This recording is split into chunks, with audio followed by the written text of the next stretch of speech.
I have made you host back again. Now you need to make me co-host so that I can TA your class. All right. I think we're in business. Right. I will be sure to start the record once the time gets on. Okay, thank you so much.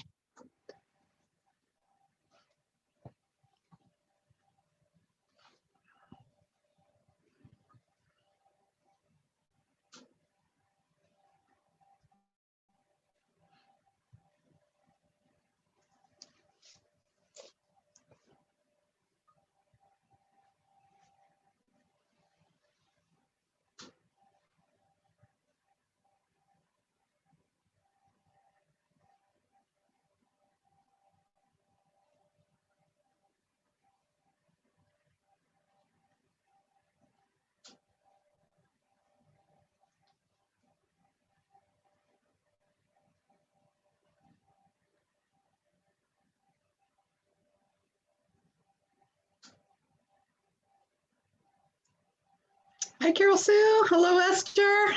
Hello. How are you?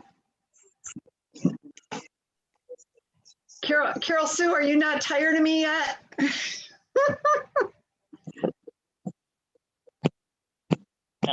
Oh, You're breaking up today, Carol Sue.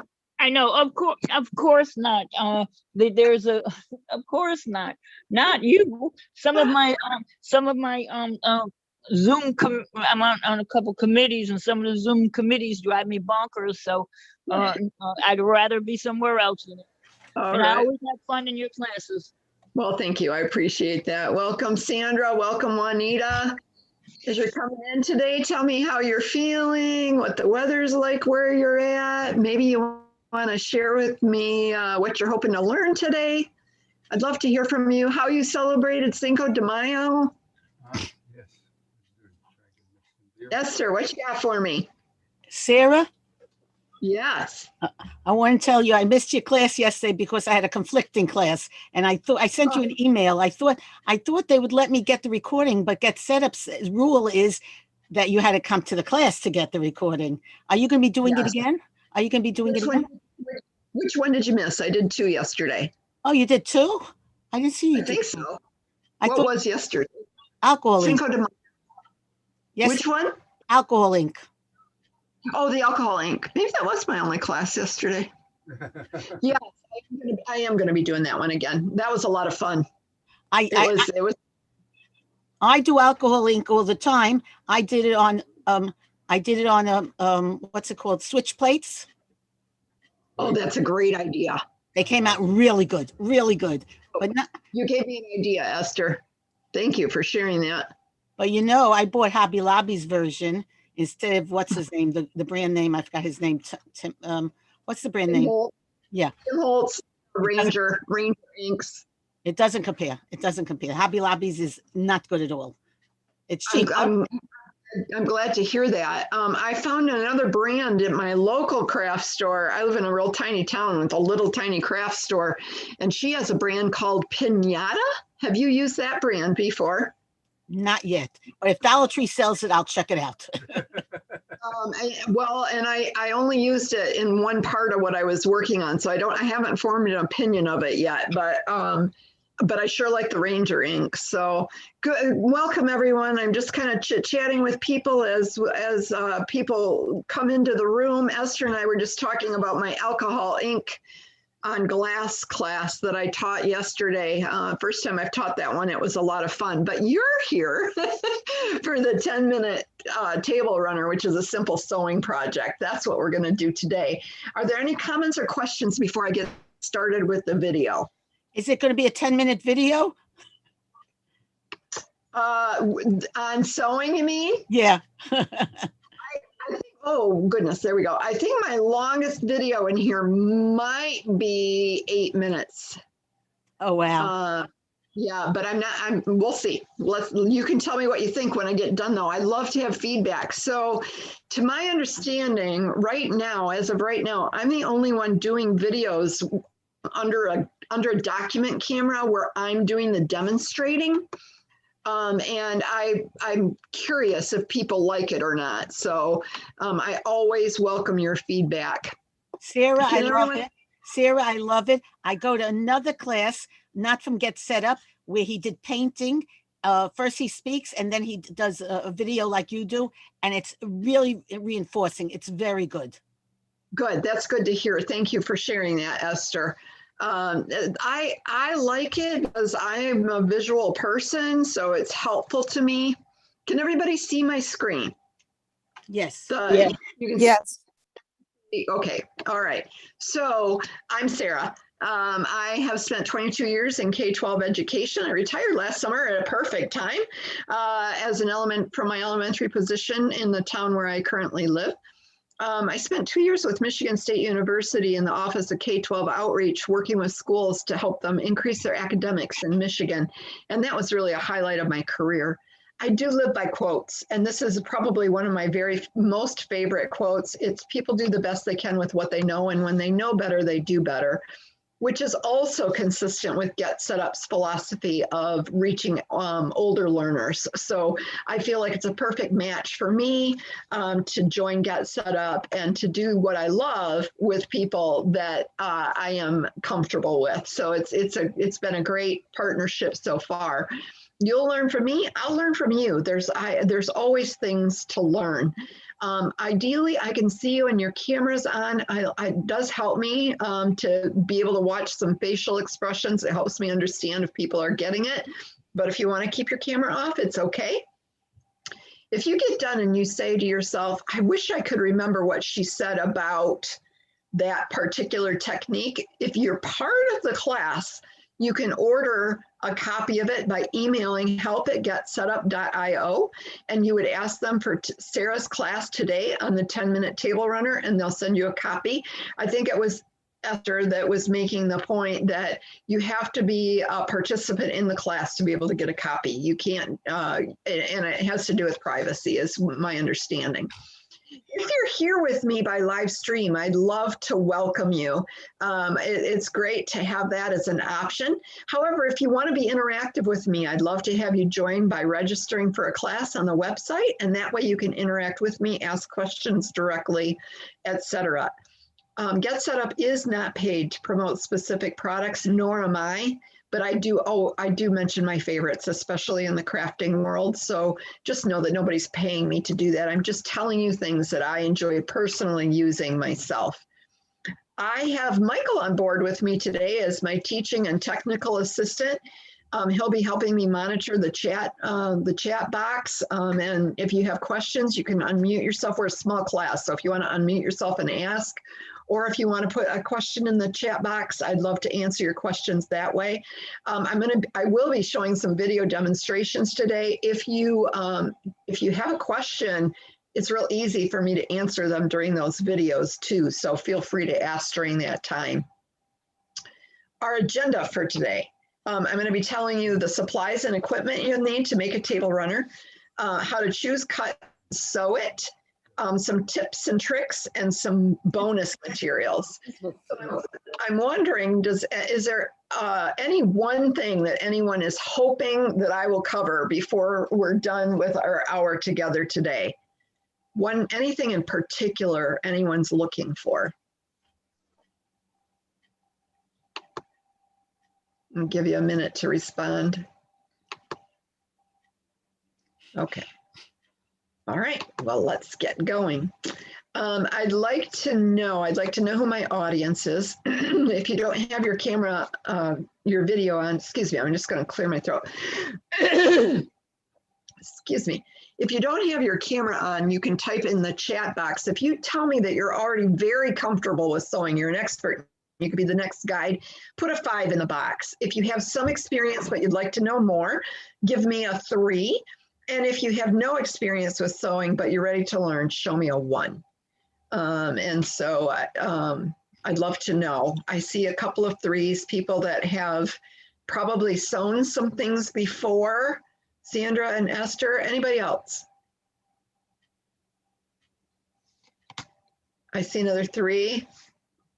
Those of you that are answering 3, have you have sewing experience on a sewing machine, and are you more specifically interested in how you make the table runner then, as opposed to specific skills? Or are you looking for some specific skills? So your answer could be skills, or your answer could just be table runner. I'd be kind of curious to know if you're what specifically you're hoping for in this. So, and while you're answering, both, I see table runner, I see skills. Okay, so we've got a smattering of interests. So this is the 10-minute table runner that we're going to be making today. When I started making these, I found this pattern 5 or 6 years ago, and when I found it, I thought, oh my gosh, I'm going to make a different one every month until I have 12, so that I can put a different one on my table every month. And these are the 3 I got done. I did make a number of them for gifts. They're a really nice gift. They're relatively inexpensive. They're very simple to do. And I will tell you the 10 minutes is kind of a lie. So I left the title as 10 minutes because if you want to look it up on YouTube, or if you want to look it up, if you want to just Google it, Google the 10-minute table runner, and you'll get to the same information that I'm showing you today, but I really think it's more of a 20 to 30 minute project. You only have to sew 4 straight seams, and top stitch. That's the only machine sewing that is done with this. The trick is in how you fold it. So this is what we're going to be, what I'm going to be demonstrating today.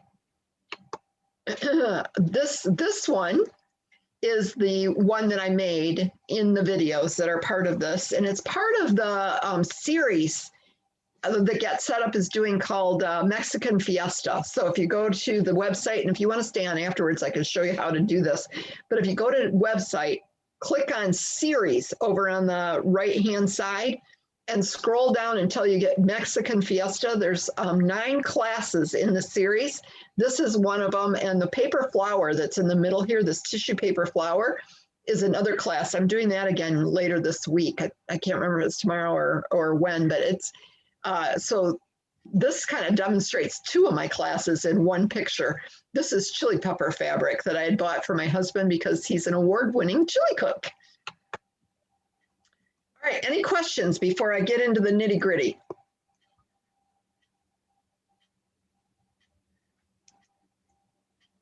All right, we'll get going. So you're going to need 2 pieces of fabric that are 100% cotton.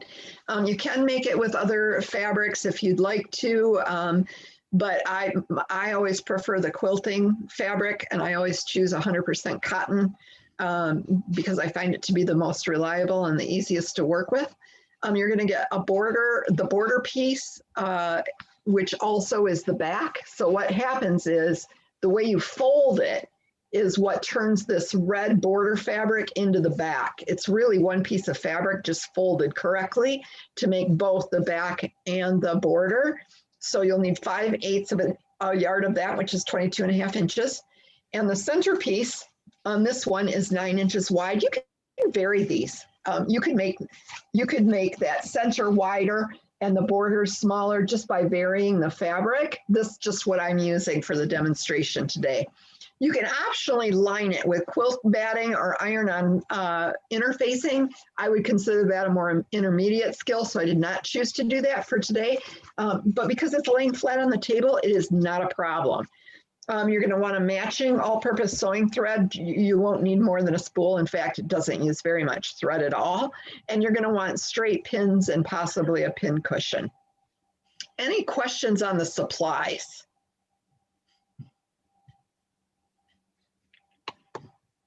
Okay, and then for equipment, what you're going to need is you're going to need your sewing machine for those 4 seams in the top stitching that I mentioned. You're going to want a pair of scissors.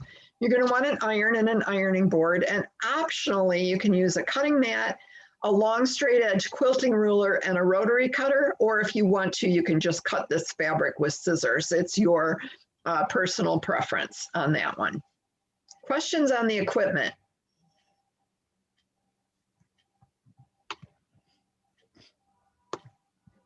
All righty. So I'm going to go through this quickly. unless somebody has a specific question on this part of it. But it's, if you walked into a fabric store, how do you choose the fabric? Where do you go and how do you choose it? So on the right here is how you read the end of a bolt. Fabric is sold on bolts that look like this, and you look on the end. Now, if you've had no sewing experience whatsoever, I was in a Joann's recently. I was in line and there was a gal that got in line behind me and she had a whole bolt in her hand, and she was very young. And I said, I see you've got some real pretty fabric there.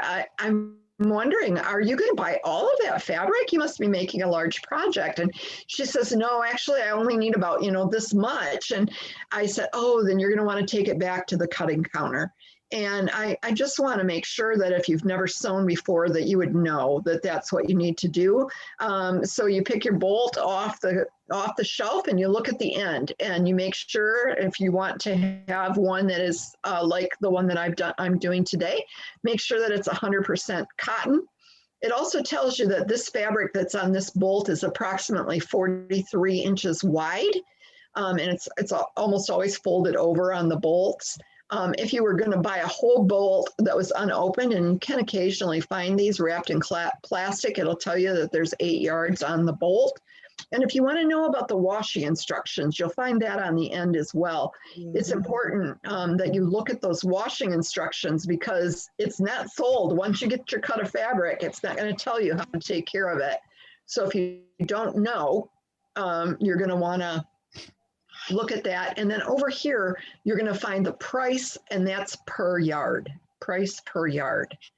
Any questions on choosing the fabric from a fabric store? And you're going to Is it important to wash it before you sew? Oh, jury's out on that one. I don't anymore. That's part of the reason that I use 100% cotton. And I shifted on this when I began quilting, honestly. Before I quilted, I washed everything and dried it so that it was pre-shrunk before I used it. And Sandra, there's absolutely no reason that you can't do that if you want to. When I started quilting, what I learned is part of the beauty in quilting is once you put your meandering or your crazy quilting stitch on, and then you wash it, if you haven't pre-washed it, it gives this little pretty pucker to it that looks like the old-fashioned quilts. And that was when I stopped doing it. Also, if you were ever going to mix, like let's say that I had a red fabric that was a partial cotton polyester blend, and then my center fabric was 100% cotton, it would be pretty important to wash both of those ahead of time and dry them, so that the first time I wash them after they're made, that one doesn't shrink more than the other. But since I've switched to using 100%, I don't pre-wash, and I've never had a problem. That's a great question. Other questions on that? Sometimes you have to watch if they bleed, especially your reds. Yes. Blues. Yes, if you were going to put a white, if you're going to put a white and a black together, or reds are terrible, they can turn everything pink. That's a good reason to potentially pre-wash too. That's a very good point. What I did in the past when I was doing some sewing many years ago, I would take a picture of that end cap, so that way I know about, the yardage, the how you clean it or wash it and things of that nature, in case if you want to come back and get some more. So have your phone ready. I never thought of doing that. That is an excellent idea. Also, yeah. I don't have a bolt in front of me, and I don't know that you'll see it in here anywhere, but when you open your bolt up, there's the selvage edges. Maybe I do have that in the video here. The selvage edge often has the name of who produced it and the name of that particular print. I did use that recently when I was making a large number of folded ornaments, folded quilt non-sewing folded quilt ornaments for my children for Christmas, and I ran out of one of the colors. And I was able to find more of it by looking at that selvage edge, which I was very thankful for. Also, on that selvage edge, if you take it and look, okay, if you have a hard time matching taking in colors and you don't know what to do, there's usually little dots of taken basic colors along the selvage edge that will take and coordinate with the fabric that you have chosen. Oh, I love you guys. So I've always seen those dots, Carol Sue, and I've always thought, oh, those dots must be there before they run the dye lot. But that totally makes sense. So the thing is, it helps even if you have a color wheel to go in, or you don't even Yeah. have time. You can Yeah. take and match something up with one of the other brands of fabric manufacturers. That's great. That's good to know. That I'll stick that in my intermediate class because that's a really good tip. And so is the other one about taking a picture. Thank you for sharing that. This is a picture of a cutting counter, and this one happened to be a Joann's. This is where you would take your fabric to get it cut. And I use an all-purpose thread when I'm doing my simple sewing projects. And these are 3 examples of dual duty all-purpose threads, and they come on a counter that looks like this. So all-purpose thread is what I used for today's project. All right. I just recently had excuse me. No, I go recently had a problem with one of my threads, and it turns out it was polyester. It wasn't 100% cotton. Mhm. And so it wouldn't, it kept, when I sewed it, would bunched up in the back. So Oh, now I have to look out for the thread type. Okay, that's good to know. And sometimes that nesting on the back can be caused by some other things too. So for example, your tension could be off. Sometimes that can cause it. So that's worth checking. I know nesting at the beginning can be helped by pulling both threads to the back before you start sewing. Those things help too. But the thread content does make a difference. So that's a good point. All right, so I'm going to demonstrate cutting the fabric with a rotary cutter in this video. Oh, let me take this off so you can hear me.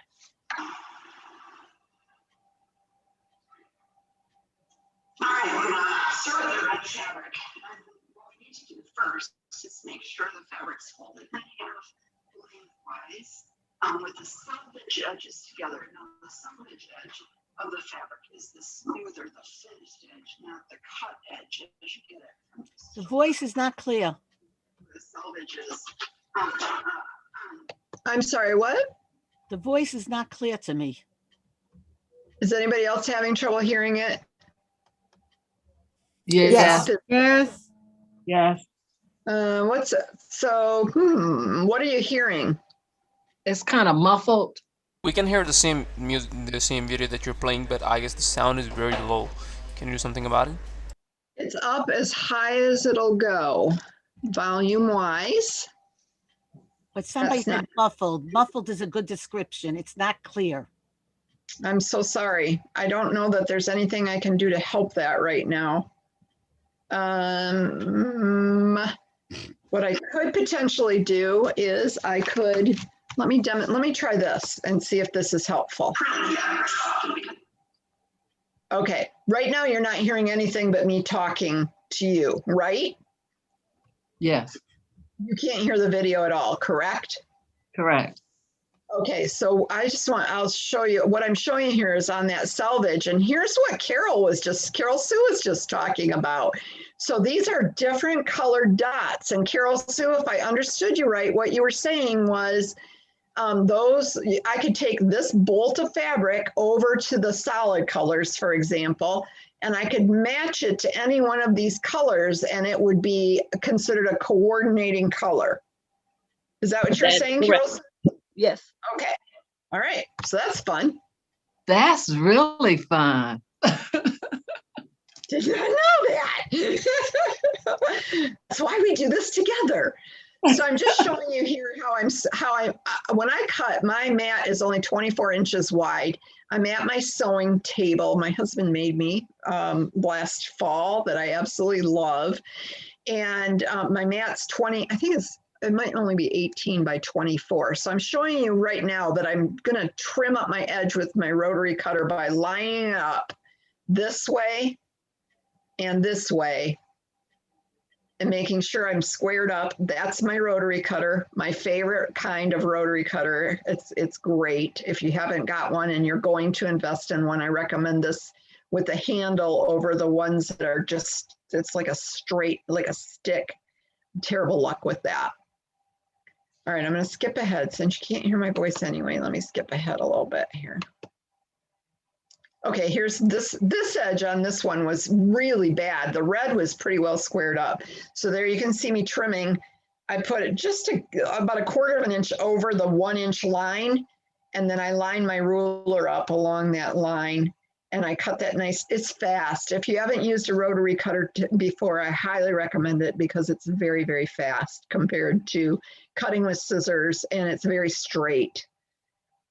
The other thing that a tip I learned recently is, can you see how my little finger is actually off of the ruler? That helps keep the ruler from cocking as I cut. And that's a tip that I learned recently that I really liked. So I'm cutting that fabric. This one I cut 9 inches. The red I left at the 22.5, just squaring up the ends. Are there any questions on cutting it?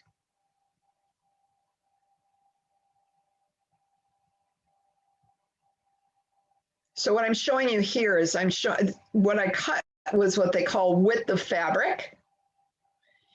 And I want to figure out which one is longer. Is the print one, or which one, technically, truly, which one is wider, because we're talking about the width of the fabric.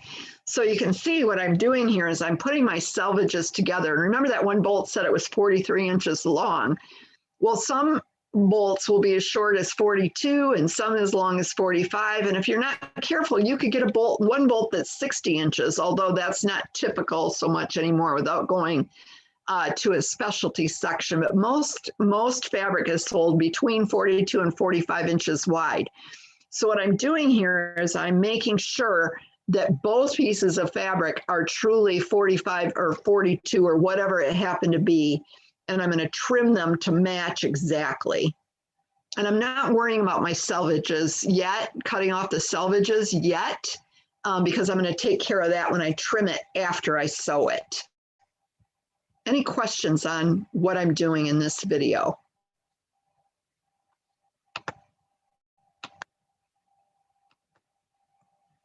All right, so this is step 1. So you press both cuts of fabric until they're smooth. You fold selvage edge to selvage edge and trim straight. That was what I just demonstrated, cutting the border or back fabric to 22.5 inches wide by the width of the fabric, which is 44-ish inches. You're going to cut your center fabric to 9 inches times the same width as the border or the back fabric. And then if you want to, this is where you would cut some interfacing or some batting. And I would cut it to only be the same as that lining piece. I wouldn't worry so much about the edges. I would cut it to be that 9-inch piece, the 9-inch wide piece. Any questions about this part of the process?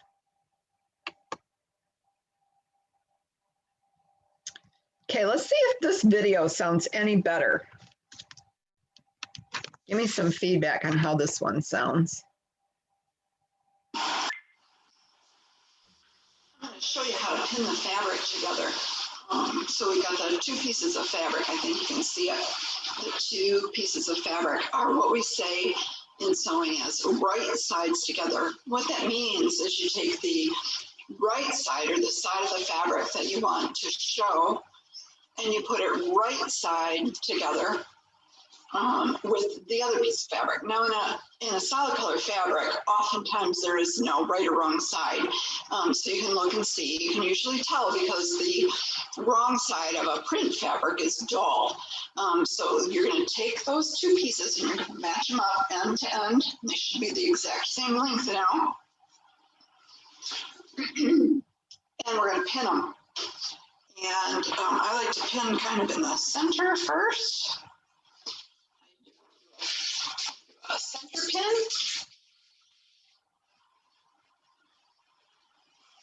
Then I like to do an end pin. Like to pin on the opposite end.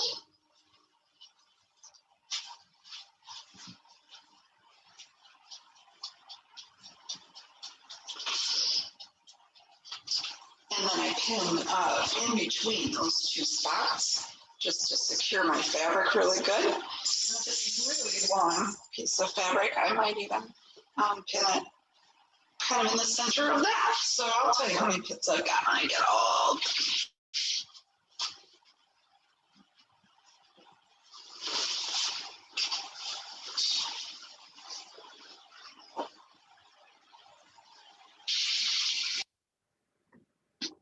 Terrible habit of putting pins in my mouth.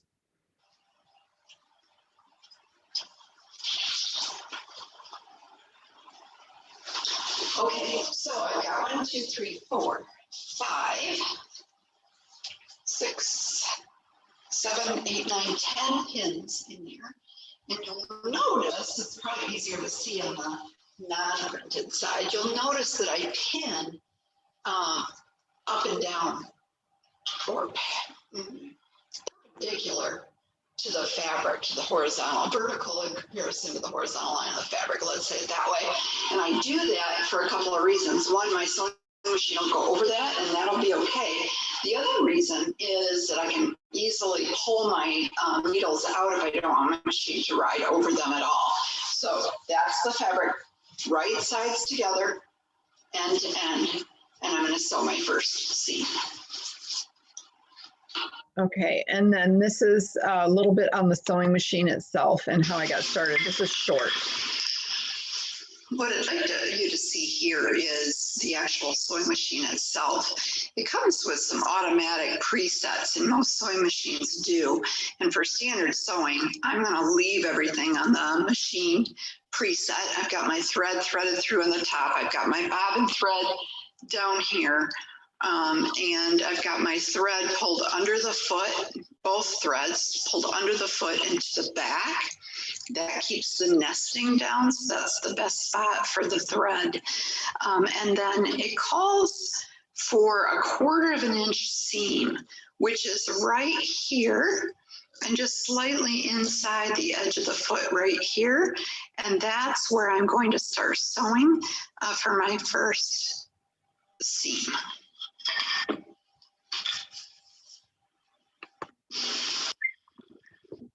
Okay, any questions on that first seam?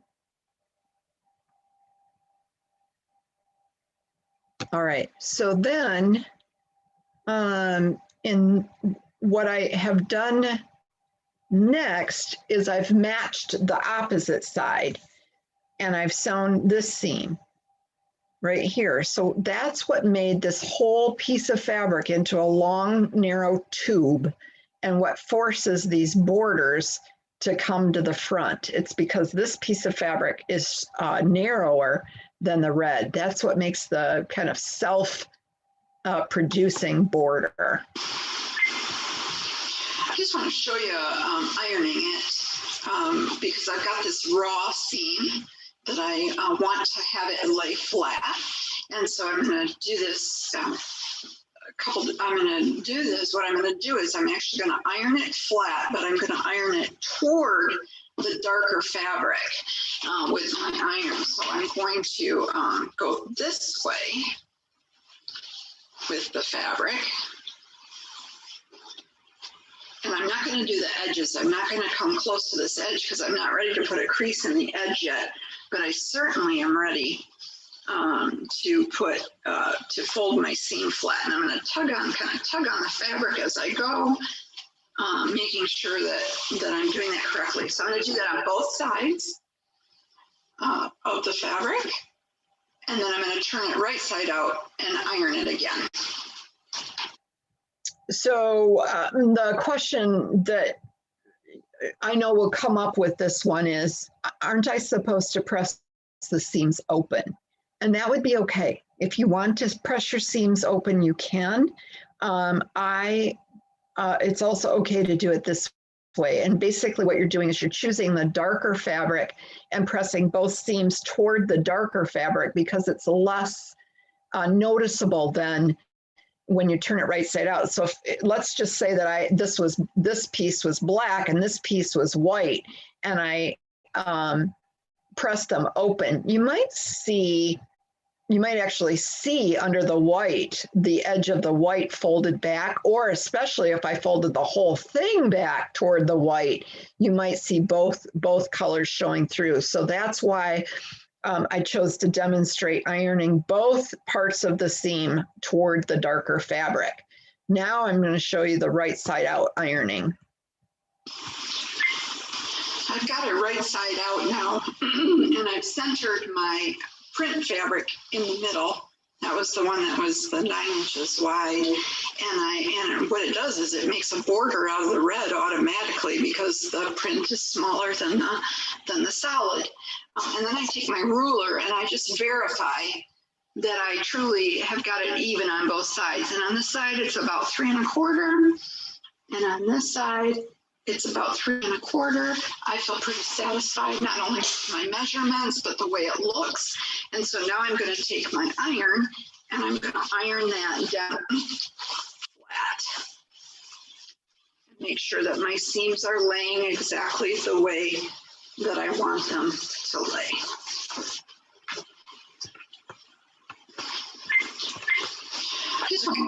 Any questions on pressing the seams? This is a close-up picture of the seams.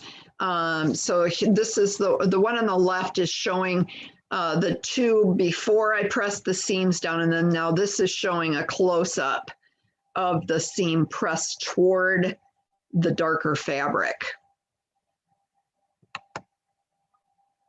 This is showing the outside after it's completely ironed. You can see my selvage is still here, and I'm getting ready to trim that selvage off. And that's what this is. So this is a good picture right here of the print on the selvage, because you can see on here that it's telling you the name of the manufacturer plus those colors that Carol was talking about. And then it probably further down that selvage also said the name of the print, which would mean if you wanted to order more later on, you could.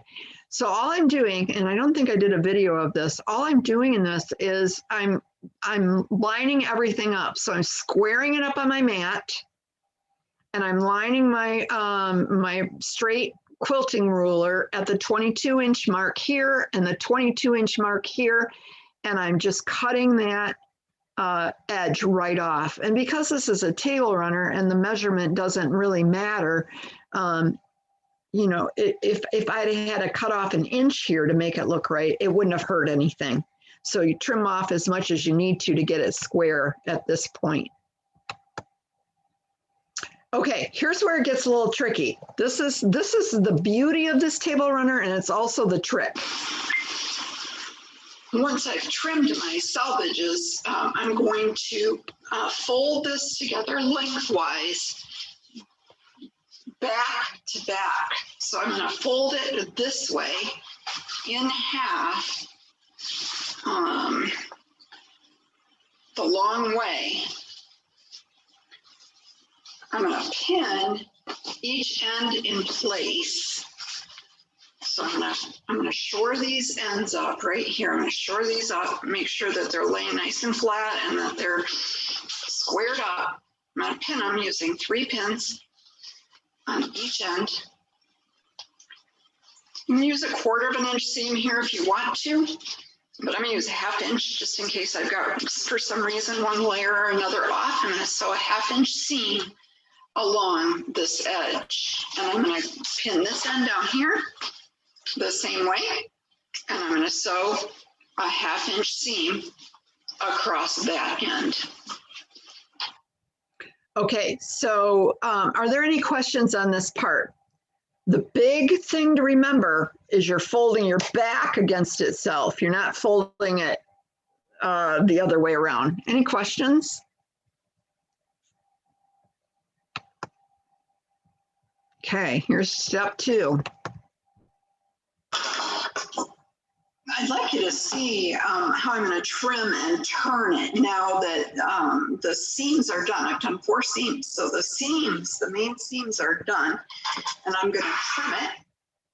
And I'm going to, you can see this, what I'm doing is I'm bringing my scissors at an angle. I'm going to cut off a triangle. And I'm going to go close to this thread, but I'm not going to cut the thread. If I do, I compromise the seam. So I'm going to cut off a triangle like that. Then I'm going to do the same thing on the other end. And notice I'm just doing it on the print side. I'm not doing it on the solid side. So just like that. And then I'm going to take it and I'm going to tuck this in. See if I can get the camera just a little bit higher. I'm going to tuck this in.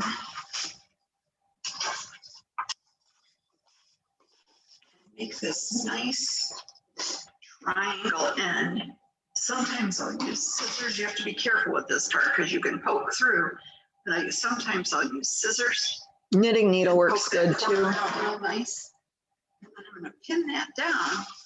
And I'm going to top stitch right across here.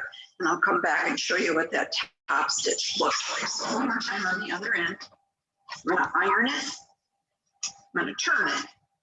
I'm going to iron it. And I'm going to top stitch it. So turn, iron, and top stitch is next. I want that to lay nice and flat. I want this seam to be centered with the print. So I'm gonna make sure this and this are parallel. Pin that down, and I'm gonna do my top seam. I'd like you to see.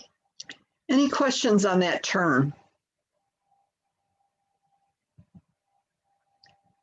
So these are just some still photos of the same thing. Here's where I pin my ends with my pieces back to back. Here's that seam. I trimmed off here because this is going to become that point, but I didn't have to trim over here because this lays flat.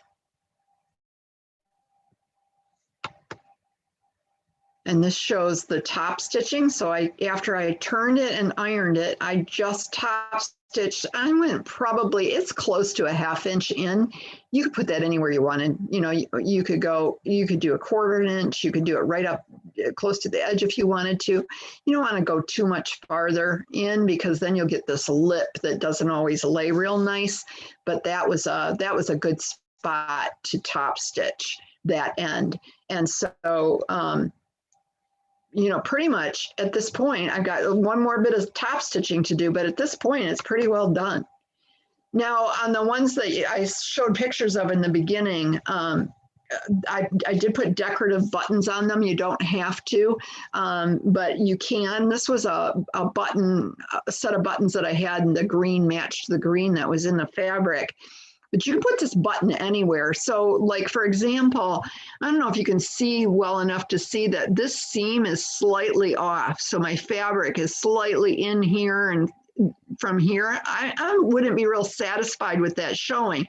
So I might take that button and sew it right over the top of that. I've seen it where the button is sewn down here to decorate. I've seen tassels actually sewn onto the end of these to kind of hang off the end of the table. You could decorate this with decorative stitching if you wanted to. If you had lined it, you could quilt it at this point, and there's lots of options for dressing it up if you so choose. Questions on this?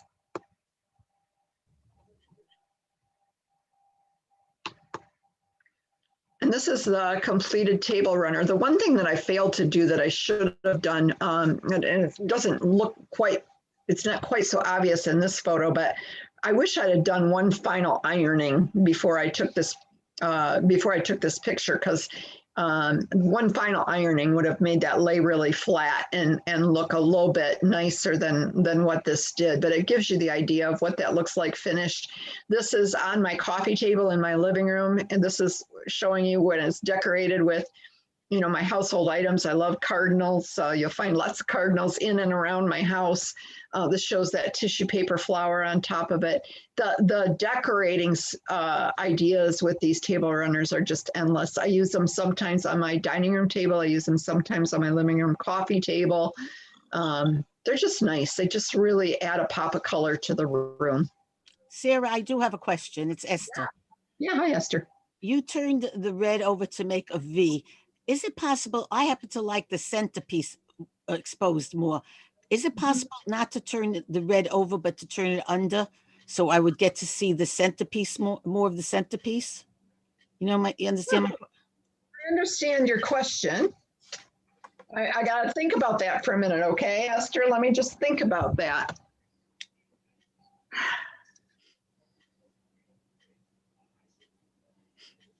I don't know if I can think that through on my feet. I might have to actually try it because of the way the seaming is. I'll tell you what you might want to do, Esther, if is make that. Now I could have made that centerpiece. It's only 9 inches in comparison with 22 and a half. But what would have happened, let's say if I made it, let's say I made the print 12 inches and I cut the red down to 18 inches, for example. So now I'm using, I think that would be 1/3 of a yard and 1/2 a yard. Now I'm getting more of the print and less of the red. The other thing that I could have done was I could have flipped the whole thing around and I could have used the print as my larger fabric and the red as my center, which, if you really like the print and you're going to decorate by putting things on it like I did here, you may want your print on the outside. But I don't think you could fold it backwards without redoing the whole pattern. The only reason I'm asking is because I think that by folding it in, you're making the runner look smaller. You're losing the length of the runner. That's why I would. You are, and that's so what you're gaining in this particular pattern. What you're gaining is you're gaining quick. Right? You're gaining quick because you're way reducing the number of seams. If you wanted now, like, let me see if I can just go backwards for a second here to a different photo. Let me see if I can go back to here, for example. I could have finished this as a rectangle by ironing this end all in, just ironing it all in 1/2 inch and top stitching it. Do you know what I mean when I say that? So I could have folded the raw edge to the inside. I could have ironed it and then I could have top stitched it. And that would give me the full length. I just lose the character of the point. Right. So that's another, that would be another way that you could do it. But then you'd also, by folding it in and sewing it, remember, you'd have a little bit extra bulk. I'm not sure if that's the look you want to go for. That's a point too. You would have, you would have your, which you kind of have, you've got 4 layers of fabric right here too. I wonder what I was trying to think, Esther, when you were saying that, I'm trying to imagine, I've got the table runner right here. I'm trying to imagine if I had sewn it together with my front sides in and turn my point to the back, it would be different, but I think it would work. I think it might work. It would just give you a different look. It just kind of goes, it would depend on what you want your final outcome to be. But I think you could play around with this and get some different looks. Okay. Yeah. All right. So it's 10:02. I did a whole video on how I chose the fabric. I'm not going to play that for you right now, but that's something that we could add to another class. That one was actually quite a lengthy video. So tell me what questions you have, or do you have any general sewing questions that you are wondering about?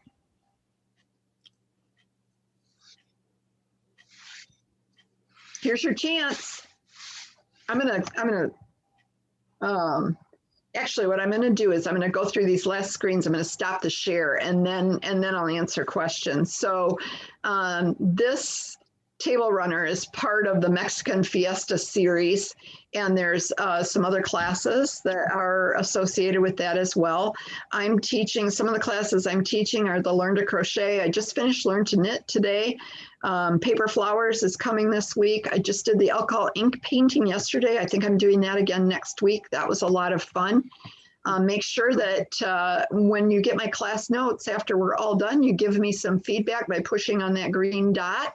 And you can tell me how I did. You can tell me how you like the content. You can tell me how you like me. You can tell me what classes down here you'd like to see next. Or, you know, if you keep, who is it? Is it, I can't, no, it's in my knitting class. Somebody keeps saying, when are you going to do the intermediate class?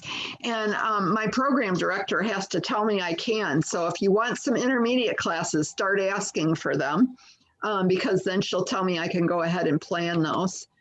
You can always invite a friend, and you know that Get Set Up is a huge, it's a large community right now. It's getting bigger, and you can host an interest group. You can suggest new classes. You can tell us about your organization so we can reach out to them. You can request a recording, all by emailing help@getsetup.io. All right, so with that, I'm going to stop sharing. I'll go back over here to my, what questions about sewing or the table runner or just in general or anything that you want to talk about having to do with sewing? Oh, I have a general question, but it's not with sewing. It's with the class you gave the other day about the counted cross stitch. Yes. Can I ask you that question? Yeah.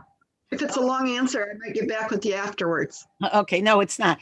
I saw a pattern, a free pattern. No, actually, it wasn't a free pattern. It was something I had in the house, a kit. And in one of the boxes, it had two symbols. Usually a symbol represents a color, but this one had two symbols. What does that mean? It's probably a split square where I'm guessing that, I'm without seeing it, what I'm guessing, Esther, is that the one half of it, let's say that you had pink on the left and you've got green on the right. I'm thinking that it wanted you to do half of a square of pink to cause the pink part to be a little bit more rounded out, and or the same thing on the green. So it's asking you to either do a quarter of a stitch or a 3/4 stitch, all within that one little tiny box. Do I understand what that means to do a half a stitch? That's coming in my intermediate class. Oh, okay, fine. Okay. You would go from the corner to the center of the square rather than all the way across to the opposite corner. Okay, I got it. All right. Other questions, comments? Oh, I want to tell you, I actually found in a sewing store 11. What'd you say? It's easier than. Yeah, I found 11. That's awesome. But it makes it much bigger. Yes, yes. If you've got older eyes, those bigger squares are helpful. And I was wondering if you know the answer to this. You were saying they make a board.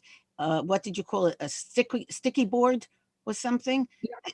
So why can't I take a piece of cardboard and spray it with adhesive? You could. Oh, you could. Okay. Absolutely. Okay, fine. That is a great idea. That would save some money too.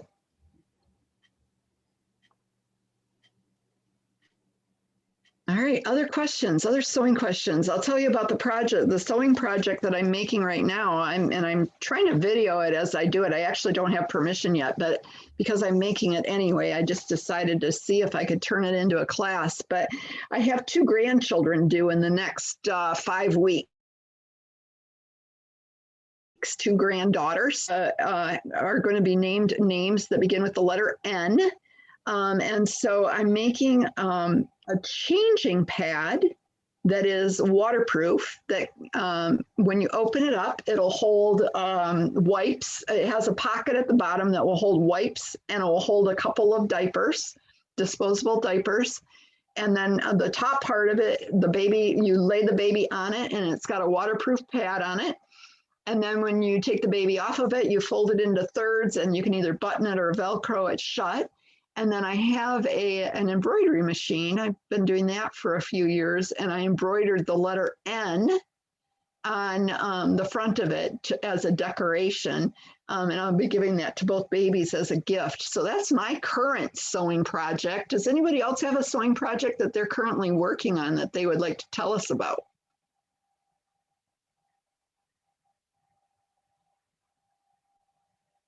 Here's a quiet group. Carol Sue, are you sewing anything? No, I'm working on a big counted cross stitch. Ah, what are you cross stitching? I'm insane. It is a cactus and it has so much back stitching on it. I curse myself, so much tweeting and so much color changes, but it's a gift. So you know, that it'll be my first and last Christmas cactus counted cross stitch. It's driving me insane. Yeah. Yeah, that the one that I showed that had the Godzilla in it had a lot of color changes in it, and that one it was not very pleasurable to make, to be honest.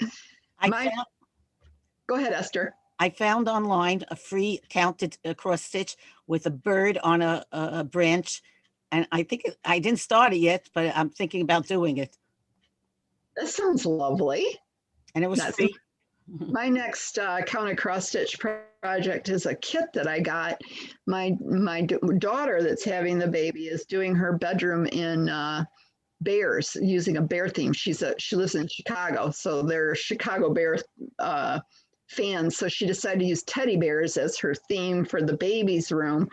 And I found it looks like a baby announcement down underneath that will say her name and the weight and her birth date and her length, and then up at the top it's got a little bear sleeping on its tummy. And I think I may use that for my intermediate cross stitch class, because it's got a lot of the next steps in it, like the stitches, Esther, you were talking about. Why do you have two symbols in one box? It's got back stitching in it and outlining. I think it's got a lot of the things that would make a good intermediate class. So and some of those kits also have what they call tweeting in it, which means you take one strand of one color and one strand of another color. So sometimes when you get the two symbols, it depends on what the symbols taken are, whether it's a half or 3/4 stitch, or basically whether you're tweeting or not using two different colors. So it depends on the chart. I've never done that, Carol Sue. I've never tweeted, but it sounds mostly I get a lot of patterns from the UK, and some of the dimension kits can have what they call tweeting in it. That's good to know. All right, well, I want to just thank everyone for joining me today. I look forward to having you back with me again, and I hope you're all successful at making the 10-minute table runner. And I hope, unlike me, you can really do it in 10 minutes. Bye now. Thanks. Goodbye.